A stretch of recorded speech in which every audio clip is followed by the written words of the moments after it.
Nobody told you that asking people to repeat themselves is actually a symptom.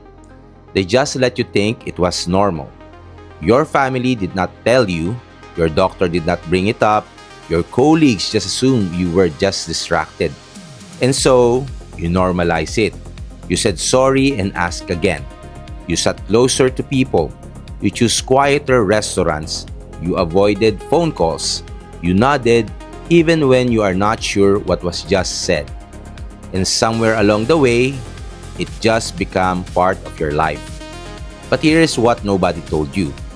By the time asking people to repeat themselves becomes a habit, the hearing loss has already been there for years. Let me explain why. Hearing loss does not arrive suddenly for most people. It does not knock on the door and announce itself. It comes slowly, quietly, one frequency at a time. And because it is slow, your brain adapts. It compensates.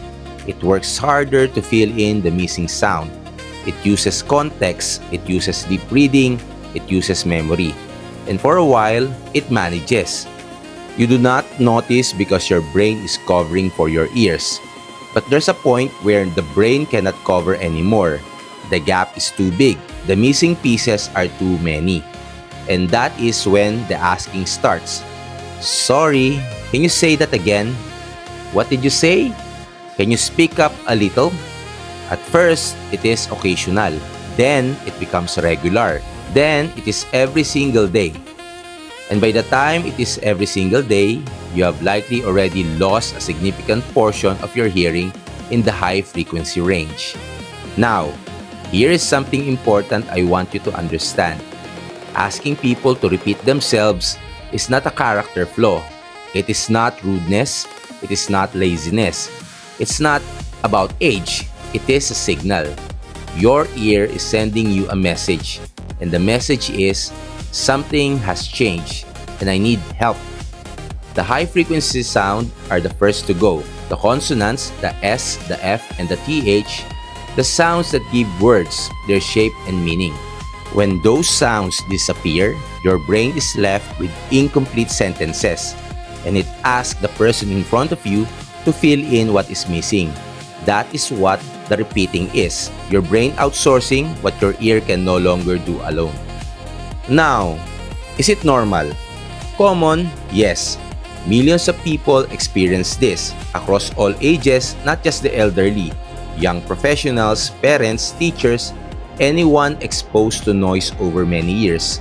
But normal? No. It is not something you just accept and move on from.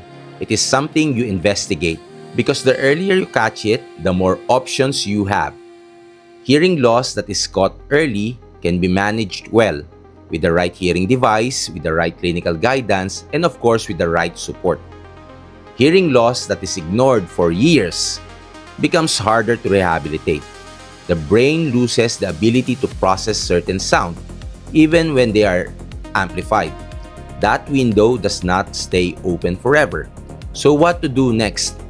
Step 1. Stop normalizing it. Acknowledge that you are experiencing is a signal worth paying attention to. Step 2. Take a proper hearing check, not the free machine at the pharmacy. A real clinical evaluation with a licensed audiologist who can show you exactly what is happening across every frequency. Step 3. Share this video with someone you know who keeps asking people to repeat themselves, because they need to hear this too, and they probably will not look it up themselves. The earlier this conversation starts, the better the outcome. Visit our website www.eroslomboy.com to learn more or to book a proper hearing evaluation with a clinical professional who works with this every single day.